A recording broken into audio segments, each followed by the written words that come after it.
રાજ્ય વડોદરા શહેર સ્માર્ટ સિટીના ક્રમાંકથી ઉતરી ગયું છે, ત્યારે હજુ પાછળ ધકેલાય તો નવાઈ નહીં. વડોદરા મહાનગરપાલિકાની મુખ્ય કચેરીની પાછળ ગંદકીનું સામ્રાજ્ય જોવા મળ્યું. વડોદરા મહાનગરપાલિકાની મુખ્ય કચેરીની પાછળ શાકભાજી માર્કેટ આવેલ છે. ત્યાં શાકભાજી અને ફ્રૂટના વેપારીઓ વેપાર કરતા હોય છે. સાથે મોટી સંખ્યામાં એમને ત્યાં શાકભાજી તેમજ ફળફળાદીનું વેચાણ કરવામાં આવતું હશે, ત્યારે બગડી ગયેલા શાકભાજી અને ફળફળાદી રોડ પર નાખવામાં આવે છે, જ્યાં પાલિકા તંત્ર દ્વારા સફાઈ ન કરાતા આજે અતિશય દુર્ગંધ મારી રહી છે. ત્યારે આવા ચોમાસાની ઋતુમાં શાકભાજી લેવા આવતા લોકોને ઘણી અડચણ પડી રહી છે.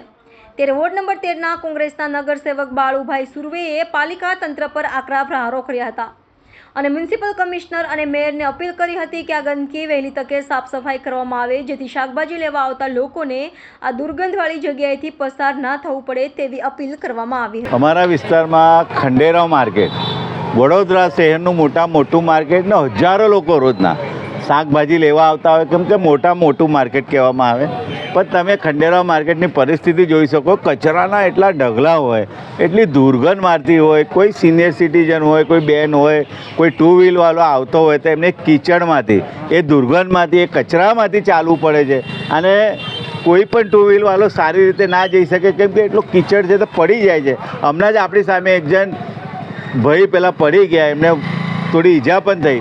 અને જે કામગીરી ખરેખર વહેલી તકે સવારે કામગીરી કરવાની હોય, 12 વાગ્યા સુધી હજુ કચરાના ઢગલા ઉઠાવવામાં નથી આવતા. એટલે લોકો સવારથી શાકભાજી લેવા આવતા હોય તો એટલે એમને દુર્ગંધમાં આવવાનું, એને કિચડમાંથી પગ મૂકીને જવાનું, નાના બાળકોને લઈ આવે, સિનિયર સિટીઝનો આવે. એટલે ખરેખર આ જે અધિકારીઓ છે ફક્ત ને ફક્ત વાતો કરે છે, એવું બતાવવામાં આવે છે કે અમે બહુ સ્માર્ટ સિટીના નામ પર ખૂબ ચોખ્ખાઈ કરી દીધી છે, અને ફક્ત ને ફક્ત કાગળ પર જ બતાવવામાં આવે છે.